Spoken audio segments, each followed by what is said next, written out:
ప్రజలకి ఇవాళ అటల్ మోదీ సుపరిపాలన యాత్రలో పాల్గొంటున్న ప్రజానికానికి అందరికీ నమస్కారం. అదే సమయంలో శ్రీ కలియుగ దైవం వెంకటేశ్వర స్వామి కొలువై ఉన్న పుణ్యభూమి ఇది. ఆ కలియుగ స్వామి మీ అందరికీ సుఖ సంతోషాలు, శాంతిని, అష్టైశ్వర్యాన్ని, ఆయురారోగ్యాన్ని ఇవ్వాలని యమున, గంగా పవిత్ర నదులు ప్రవహించే ఉత్తరాఖండ్ దేవభూమిగా పేర్కొనబడే ఉత్తరాఖండ్ నుంచి వచ్చిన నేను ఆ భగవంతుని ప్రార్థిస్తున్నాను.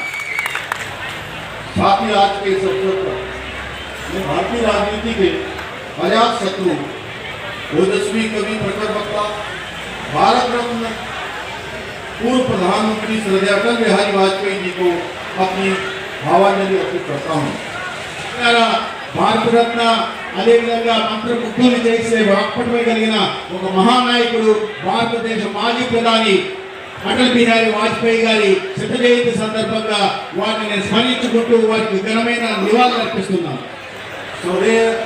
अटल बिहारी वाजपेयी जी के जन्म शताब्दी के अवसर पर आंध्र प्रदेश भारतीय जनता पार्टी के द्वारा 15 दिन तक अटल मोदी सुशासन यात्रा में आप सभी महानुभावों के बीच उपस्थित होकर मैं स्वयं को अत्यंत गौरवान्वित महसूस कर रहा हूँ.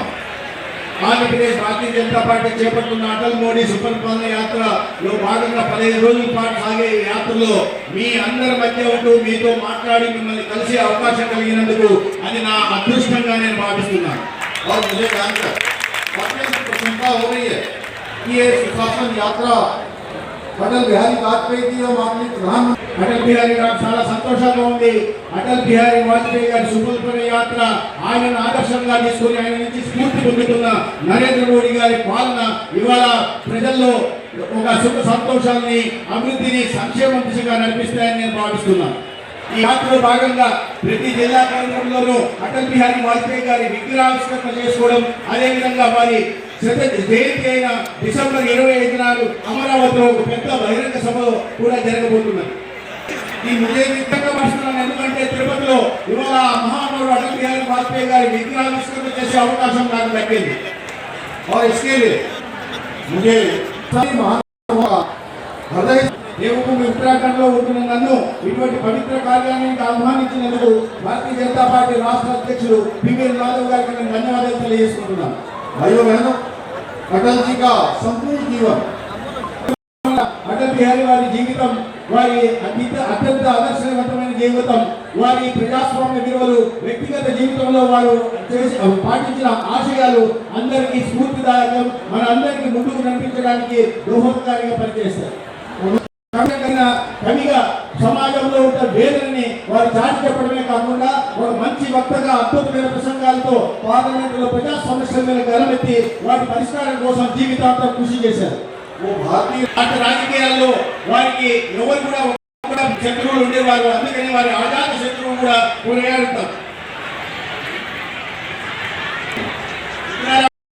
ఎటువంటిదంటే వారు జీవితంలో ఒకసారి దేవుడిని ప్రార్థిస్తారు, దేవుడా నన్ను అంత ఎత్తుగా తిరిగి నన్ను ప్రజలతో మమేకమయ్యేలాగా వారి మధ్యలో ఉండు, వారితో సమస్య పరిష్కారం ఇచ్చేలాగా నేల మీద ఉండు స్వామి అని వారు దేవుని ప్రార్థిస్తారు. వారి జీవితం ఏంటంటే ఈ పదవి కన్నా మానవీయ విలువ ఎక్కువ, ఈ అధికారం కన్నా ప్రజలతో మమేకం కావడం ముఖ్యం అనే విషయం మనకు తెలుస్తుంది. నా దృష్టం సౌభాగ్యం కూడా నేను భావిస్తున్నాను. విద్యార్థి దశ నుండి అటల్ బిహారీ వాజ్పేయి గారి మార్గదర్శనంలో పనిచేసే అవకాశం నాకు దక్కింది. నేను మద్రాస్ విశ్వవిద్యాలయంలో విద్యార్థిగా విద్యను అభ్యసిస్తున్నప్పుడు వాజ్పేయి గారు లక్నో పార్లమెంటు నియోజకవర్గం నుంచి పోటీ చేసేవారు. ఆ సందర్భంగా ఒక విద్యార్థి నాయకుడిగా నేను వారి ఎన్నికల్లో పనిచేసే మహత్భాగ్యం నాకు ఆనాడు కలిగింది.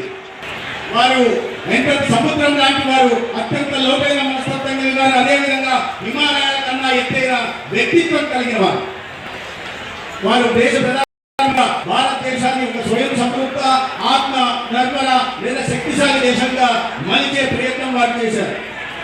శక్తి పరీక్షల దగ్గర నుంచి ప్రతి గ్రామానికి రహదారులు నిర్మించడానికి ప్రధానమంత్రి గ్రామ సడక్ యోజన నుంచి స్వర్ణ చతుర్భుజి పేరుతో దేశమంతా హైవేల నిర్మాణం నుంచి అదేవిధంగా టెలికాం విప్లవాన్ని కూడా తీసుకొచ్చారు. ప్రధానమంత్రిగా ఉన్నప్పుడు వారు తీసుకొచ్చారు.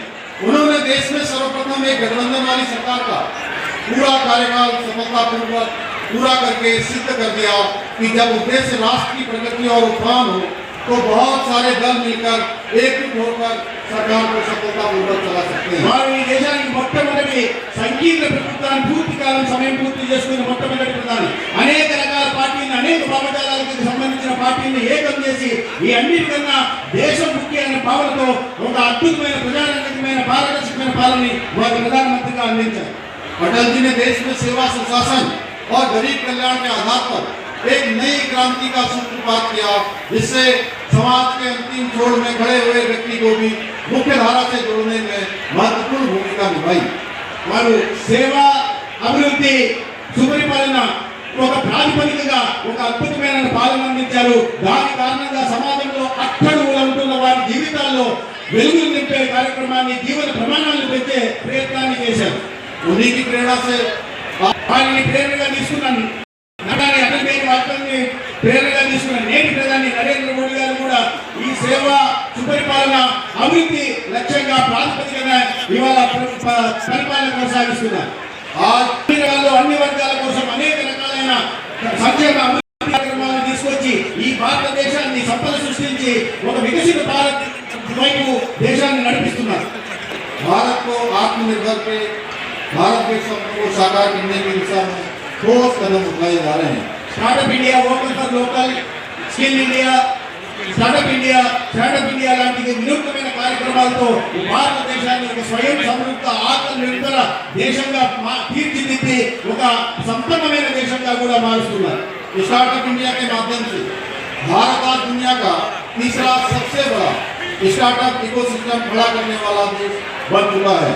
స్టార్టప్ ఇండియా వారు తీసుకున్న చర్యల కారణంగా ఇవాళ ప్రపంచంలోనే అతిపెద్ద 3వ స్థానంలో స్టార్టప్ల దీంట్లో భారతదేశం నిలబడి ఉంది. आप सबको पता है, आज से 11 साल पहले भारत दुनिया के 11 देशों के कतार में खड़ा था। वहां से सीधे भारत को चौथी आर्थिक महाशक्ति बनाने का काम आज हमारे प्रधानमंत्री नरेंद्र मोदी जी के नेतृत्व में हो रहा है। వారు తీసుకున్న అనేక నిర్ణయాల కారణంగా, నిర్ణయాత్మక చర్యల కారణంగా ఎప్పుడో 11 సంవత్సరాల క్రితం 11వ స్థానంలో పునరుద్ధరించిపోతున్న భారతదేశ ఆర్థిక వ్యవస్థ ఇవాళ అతి కొద్ది సమయంలోనే ప్రపంచంలోనే 4వ అతిపెద్ద ఆర్థిక వ్యవస్థగా రూపాంతరం చెందింది. साथ ही भारत आज विश्व के बड़े बड़े निवेशकों के लिए भी एक बड़ा मैन्युफैक्चरिंग हब बनता जा रहा है। अमेजन, एप्पल, माइक्रोसॉफ्ट जैसी बड़ी बड़ी कंपनियां, एमएनसी कंपनियां आज भारत में अपनी यूनिट खोल रही हैं। భారతదేశం ఆయన నేతృత్వంలో పెద్ద తయారీ కేంద్రంగా తయారవుతుంది. దాని కారణంగా యాపిల్ కానీ, అమెజాన్ కానీ లేదా మైక్రోసాఫ్ట్ లాంటి దిగ్గజ మల్టీనేషనల్ కంపెనీలు కూడా భారతదేశంలో వారి కార్యాలయాన్ని స్థాపించి కార్యకలాపాలను కొనసాగిస్తున్నాయి. आज दुनिया के अमेरिका और यूरोप के जैसे देश भी भारत की प्रगति को देखकर आनंदित है कि भारत की एक सब्जी की दुकान चलाने वाली महिला भी यूपीआई के जरिए मोबाइल से पेमेंट कर रही है। ఇవాళ అభివృద్ధి చెందిన దేశాలుగా పేర్కొనబడుతున్న అమెరికా, యూరోప్ దేశాలు కూడా భారత్లో కొనసాగుతున్న అభివృద్ధిని ఆచరణలో చూస్తున్నారు. భారత్లో ఒక చిన్న అంగడి దుకాణంలో ఉంటున్న ఒక మహిళ తన అమ్ముతున్న సరుకుని ఈ కొట్టిన వారి దగ్గర ఈ యూపీఐ ద్వారా, మొబైల్ ద్వారా ఆర్థిక లావాదేవీలు నడుపుతున్న విధానాన్ని చూసి ప్రపంచ దేశాలు ఆశ్చర్యపోతున్నాయి. आज आदरणीय प्रधानमंत्री जी के नेतृत्व में जिस प्रकार से भारत चंद्रयान 3, आदित्य एल, गगनयान जैसी अनेक अभियानों को सफलतापूर्वक पूरा कर रहा है, वहीं स्वदेशी कोरोना रोधी वैक्सीन का निर्माण करके कोविड जैसे वैश्विक संकट से भी देश को उबारने का काम मोदी जी के नेतृत्व में हो रहा है। సాంకేతిక రంగంలో, వైజ్ఞానిక రంగంలో కూడా దేశం అద్భుతమైన ప్రగతిని సాధిస్తుంది. అది చంద్రయాన్ 3 కావచ్చు, లేదా ఆదిత్య ఎల్ కావచ్చు, లేదా గగనయాన్ లాంటి శాటిలైట్లను మనం అంతరిక్షంలోకి పంపడం కావచ్చు. అదేవిధంగా కరోనా మహమ్మారి మనల్ని వేధిస్తున్న సమయంలో స్వదేశీయంగానే ఒక వ్యాక్సిన్ తయారు చేసి దాన్ని ఉచితంగా దేశంలో ఉంటున్న ప్రతి ఒక్కరిని అందించి అందరి ప్రాణాల్ని ఒక కుటుంబ పెద్దగా ఈ దేశ ప్రధాని నరేంద్ర మోడీ గారు కాపాడారు. यही नहीं, आज भारत में जिस प्रकार से विश्व स्तरीय इंफ्रास्ट्रक्चर का निर्माण हो रहा है, उसे देखकर पूरा विश्व अचंभित है, आश्चर्यचकित है। మౌలిక సదుపాయాల కల్పన మీద దేశంలో పెట్టుబడులు పెడుతున్న విధానాన్ని చూసి, మౌలిక సదుపాయాలు పెడుతున్న ప్రత్యేక శ్రద్ధను చూసి ప్రపంచ దేశాలన్నీ విస్తుపోయి చూస్తున్నాయి. आज विश्व स्तरीय express way, ring road, highway और एलिवेटेड रोड जैसी परियोजनाएं भारत की पहचान बन चुकी हैं। ఇవాళ భారతదేశంలో నిర్మాతమైన హైవేలు కానీ లేదా ఎక్స్ప్రెస్ హైవేలు కానీ లేదా ఎలివేటెడ్ రోడ్డు కానీ మనకు ఒక ప్రత్యేకమైన గుర్తింపుని ప్రపంచవ్యాప్తంగా తెస్తున్నాయి. आज भारत की 99% गाँवों को सड़कों से जोड़ा जा चुका है और प्रत्येक दिन 24 किलोमीटर हाईवे का निर्माण हो रहा है. దేశంలో 99% గ్రామాలు రహదారుల్లో నిర్మించడం జరిగింది. రహదారుల ద్వారా గ్రామాన్ని కలపడం జరిగింది. ప్రతిరోజు 36 కిలోమీటర్ల నిర్మాణం రహదారి నిర్మాణం ఇవాళ దేశంలో జరుగుతుంది. आज वंदे भारत जैसी विश्वस्तरीय स्वदेशी ट्रेन भारत की पहचान बन गई है. ఇవాళ వందే భారత్ లాంటి అత్యంత అధునాతమైన వందే రైళ్లను కూడా మన దేశంలో తయారు చేసుకొని ఇవాళ ప్రజలకి మధ్యతరగతి కుటుంబాలకి అందుబాటులోకి తేవడం జరిగింది. आजादी के बाद देश के अंदर जितने हवाई अड्डों का निर्माण हुआ उससे दुगने हवाई अड्डों का निर्माण प्रधानमंत्री मोदी जी के 11 साल के कालखंड में हुआ है. స్వాతంత్రానంతరం దేశంలో ఎన్ని ఎయిర్పోర్ట్ల నిర్మాణం జరిగిందో కేవలం 11 సంవత్సరాలనే మోడీ గారి నాయకత్వంలో దానికి రెట్టింపు ఎయిర్పోర్ట్ల నిర్మాణం భారతదేశంలో జరిగింది. और इन 11 वर्षों में 23 नए एम्स 11 वर्षों में मोदी सरकार ने 23 नए एम्स 7 नए IIT मैनेजमेंट కూడా జరిగింది. आपको जानकारी के लिए मुख्यमंत्री महोदय जी यहाँ एयरपोर्ट भी नया एयरपोर्ट उनका कार्यकाल में बना है और यहाँ IIT भी बना है इसी क्षेत्र में. వారికి చెప్తున్నా ये भी एक उदाहरण है. వారికి చెప్తున్నా నేను మా నరేంద్ర మోడీ గారు ప్రధానమంత్రి అయిన తర్వాత చిన్న ఎయిర్పోర్ట్ ఉన్న దాన్ని అంతర్జాతీయ విమానాశ్రయం చేశారు. అదేవిధంగా ఇండియన్ ఇన్స్టిట్యూట్ ఆఫ్ టెక్నాలజీని మన బొజ్జల సుధీర్ గారి కోలానది గారి నియోజకవర్గం కాలస్లో పెట్టారని వారిని నేను తెలియజేస్తున్నాను. भाइयों बहनों, आज आदमी मोदी जी के नेतृत्व में भारत का सनातन का जय घोष भी चारों दिशाओं में गूंज रहा है. ఉత్కృష్టమైన మన సనాతన ధర్మాన్ని కూడా ఇవాళ పరిరక్షించే ప్రయత్నం నరేంద్ర మోడీ గారి నాయకత్వంలో అద్భుతంగా జరుగుతుంది. चाहे अयोध्या जी में भगवान श्री रामचंद्र जी का मंदिर का निर्माण होना हो, काशी विश्वनाथ कॉरिडोर का निर्माण होना हो, उज्जैन में महाकाल लोक का निर्माण होना हो, या देवभूमि उत्तराखंड जहाँ से मैं आया हूँ बद्रीनाथ और केदारनाथ में मास्टर प्लान और नव निर्माण का काम होना हो. ఈ సనాతన ధర్మాన్ని పరిరక్షించే ప్రయత్నం ఎంతగా జరుగుతుందంటే శ్రీరామచంద్రుడి జన్మభూమైన అయోధ్యలో ఒక దివ్యమైన భవ్యమైన రామ మందిర నిర్మాణం జరిగింది. అదేవిధంగా వారణాసిలో కాశీ కారిడార్ నిర్మాణం జరిగింది. అదేవిధంగా మనం అందరం పవిత్రంగా పూజించే శైవ క్షేత్రమైన ఉజ్జయిన్లో ఉజ్జయిన్ అభివృద్ధి మహాకాళ ఆలయ అభివృద్ధి కూడా జరుగుతుంది. అదేవిధంగా దేవభూమిగా పరిగణింపబడే ఉత్తరాఖండ్లో కూడా కేదార్నాథ్ బద్రీనాథ్ మాస్టర్ ప్లాన్ తయారు చేస్తున్నాం. రాబోయే రోజుల్లో అవి కూడా అద్భుతమైన ఆలయాలుగా తీర్చిదిద్దబడతాయి. आज हमारी धार्मिक भावनाओं को धरोहरों को सजोने और संवारने का काम भी आज ऐतिहासिक रूप से किया जा रहा है. ఇవాళ మన మహత్తరమైన వారసత్వ సంపదని అదేవిధమైన ఆధ్యాత్మిక చింతను కూడా ముందుకు తీసుకెళ్తూ ప్రజల మనోభావాలకు అనుగుణంగా నడిచే ప్రభుత్వం నరేంద్ర మోడీ గారి నాయకత్వంలో ఇవాళ ఉంది. यही नहीं, सत्तर को समाप्त करना हो, ट्रिपल तलाक जैसी कुप्रथा का अंत करना हो, మాత్రమే కాదు వారి హయాంలో ఎన్నో చారిత్రాత్మక నిర్ణయాలు తీసుకోవాలి. కాశ్మీర్ ఆర్టికల్ 370 రద్దు చేయడం కానీ ట్రిపుల్ తలాక్ అనే ఒక అమరణీయ చట్టాన్ని రద్దు గారి సహకారంలో రాష్ట్రంలో గౌరవ ముఖ్యమంత్రి ముఖ్యమంత్రి పవన్ కళ్యాణ్ గారి నాయకత్వంలో ఇవాళ ప్రజల సంక్షేమం పట్ల ప్రజల అభివృద్ధి పట్ల ప్రత్యేకమైన దృష్టి పెట్టి రాష్ట్రాన్ని ప్రగతి పదంలో ముందుకు తీసుకెళ్తున్నారు. लाखों జన్ధన్ యోజన కానీ ముద్రా యోజన కానీ ఉజ్వల యోజన కానీ లాంటి అనేక సంక్షేమ పథకాల కారణంగా ఇవాళ పేదల జీవితాల్లో వెలుగు నిండుతున్నాయి. వారి జీవన ప్రమాణాలు మెరుగుతున్నాయి. भाइयों बहनों, పెద్ద ఎత్తున ఇక్కడ అభివృద్ధి మీద పెట్టుబడులు పెట్టబడుతున్నాయి. కార్యక్రమాలు జరుగుతున్నాయి. पोलावरम ఇక్కడ ఎకనమిక్ కారిడార్ల నిర్మాణం కానీ దాంట్లో ఎకనమిక్ కారణంగా పెట్టుబడులు లేదు కానీ లేకపోతే విశాఖపట్నంలో గూగుల్ డేటా సెంటర్లు కానీ లేదా క్వాంటమ్ కంప్యూటర్లు కానీ అనేక రకాల అభివృద్ధి కార్యక్రమాలు ఆంధ్రప్రదేశ్లో జరుగుతున్నాయి.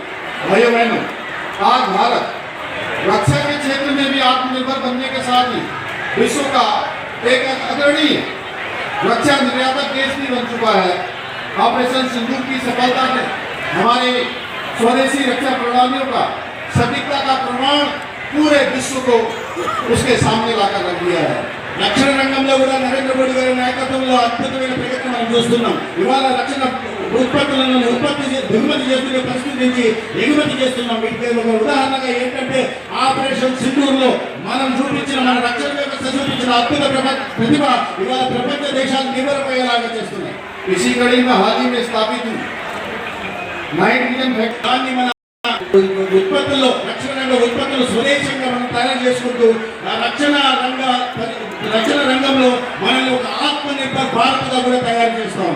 आज राष्ट्र अनेकों ऐतिहासिक రాష్ట్రంలో ఎన్డీఏ ప్రభుత్వాలు ఉండడం వల్ల అభివృద్ధి అత్యంత వేగంగా డబుల్ ఇంజిన్ సర్కార్ కారణంగా అత్యంత వేగంగా అభివృద్ధి ముందుకు పోతుంది.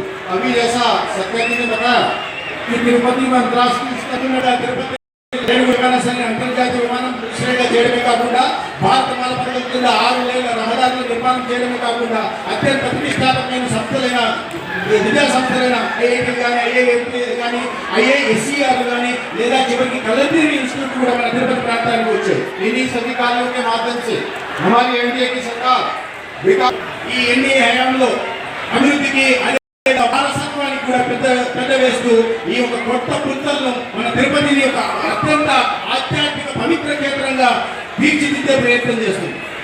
भाइयों बहनों మీ అందరూ విషయాన్ని మర్చిపోవాలి. అటల్ బిహారీ వాజ్పేయి గారు ప్రధానమంత్రిగా ఉన్నప్పుడు ఉత్తరాఖండ్ రాష్ట్రం ఉత్తరప్రదేశ్ నుంచి ఏర్పాటైంది. దాని తర్వాత ఇవాళ మిగతా రాష్ట్రాల లాగానే డబుల్ ఇంజిన్ సర్కార్ ఉంది కాబట్టి మేము అక్కడ సేవని అభివృద్ధిని అదేవిధంగా ఆత్మనిర్భర్ ఉత్తరాఖండ్ కూడా నిర్మించే ప్రయత్నం చేస్తున్నాం. हमने जहाँ సస్టైనబుల్ డెవలప్మెంట్ గోల్స్ లో ఈ దేశంలో ఉంటున్న అన్ని రాష్ట్రాల కన్నా అత్యంత గణనీయంగా సత్ఫలితాలు మన రాష్ట్రంలో చేసిన మొట్టమొదటి రాష్ట్రం ఉత్తరాఖండ్ రాష్ట్రం. वही स्टार्टअप के क्षेत्र में भी हम एक नई पहचान बना रहे हैं. స్టార్టప్ లో కూడా ఒక కొత్త सबसे पहले यूसीसी लागू करके सामाजिक समानता और न्याय की दिशा में भी पूरे देश को एक नई दिशा दिखाने का काम जो उत्तराखंड ఈ దేశంలో అన్ని రాష్ట్రాల కన్నా ఉమ్మడి పౌరస్మృతిని మొట్టమొదటిగా ఉత్తరాఖండ్ రాష్ట్రం తీసుకొచ్చి ఒక సామాజిక న్యాయాన్ని తీసుకొచ్చే దిశగా ప్రయత్నం చేశాం. ఇతర రాష్ట్రాలకు ఆదర్శంగా నిలుస్తున్నాం. इसके अलावा हमने ఇవాళ మతాంతీకరణ మతాన్ని నిషేధించి ఇవాళ మన సంస్కృతి సంప్రదాయాలు పరిరక్షిస్తున్నాం. लैंड जिहाद, लव जिहाद, भू जिहाद जैसी घृणित मानसिकताओं के खिलाफ अपनाया है. ల్యాండ్ జిహాదు, లవ్ జిహాదు, ట్రూప్ జిహాదు లాంటివి అత్యంత కఠినంగా వారి పాంపత్వాన్ని శిక్షిస్తూ ఇవాళ వారందరికీ స్పష్టమైన సంకేతాన్ని పంపిస్తున్నారు. हमने लैंड जिहाद पर कड़ी कार्रवाई करते हुए प्रदेश के अंदर 10,000 से भी ज्यादा एकड़ जमीन को लैंड जिहादियों से मुक्त कराकर ये संदेश दिया है कि देवभूमि के किसी भी प्रकार का अतिक्रमण देवभूमि में बर्दाश्त नहीं किया जाएगा. ఉత్తరాఖండ్ రాష్ట్రంలో ఈ ల్యాండ్ జిహాద్ ఏదైతే ఉందో భూ ఆక్రమణకు పాల్పడుతున్న వాళ్ళు ఉన్నారో వారిని గుర్తించి అత్యంత కఠినంగా వ్యవహరించి 10,000 ఎకరాల భూమిని మళ్ళీ ప్రభుత్వాధీనంలో తీసుకెళ్లి ఒక స్పష్టమైన సందేశాన్ని ఇచ్చాం. ఈ పవిత్ర భూమి దేవభూమిలో ఒక్క సెంటు కూడా ఆక్రమణ జరగడానికి అవకాశం కల్పించమని చెప్పి राज्य में मदरसा बोर्ड को भी समाप्त करके हमने शिक्षा व्यवस्था को पारदर्शी और समान बनाने के लिए प्रयास किए हैं. అక్కడ మనసా బోర్డును కూడా నిర్మూలించి ఒక సమానత్వాన్ని తీసుకొచ్చారు.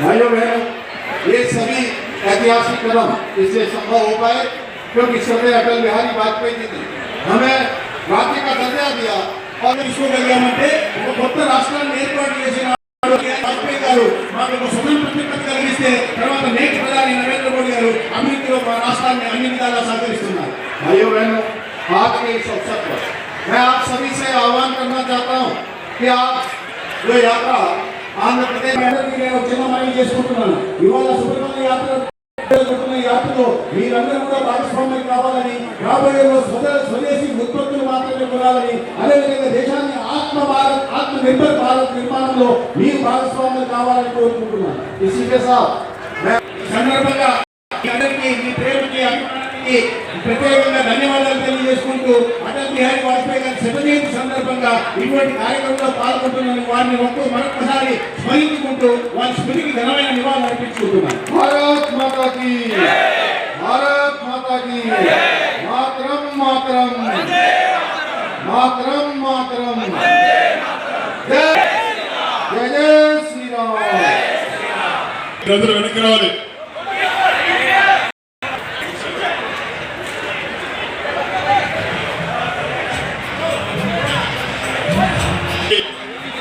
రాష్ట్ర అధ్యక్షులు మరియు ముఖ్యమంత్రి వర్యులు వారి యొక్క విగ్రహంతో అభినందిస్తున్నారు. పసుపులేటి హరిప్రసాద్ జిల్లా అధ్యక్షుల వారికి మా రాష్ట్ర అధ్యక్షులు అటల్జీ యొక్క విగ్రహంతో అభినందిస్తున్నారు. మీటింగ్ సక్సెస్ చేసిన దానికి ఆయన అక్కడే అందరం అని చెప్పాలి అధ్యక్షుడు. కాంట్రాక్టర్ వసంతం శ్రీనివాసులు గారిని మా రాష్ట్ర అధ్యక్షులు విగ్రహం ఇచ్చి అభినందిస్తున్నారు.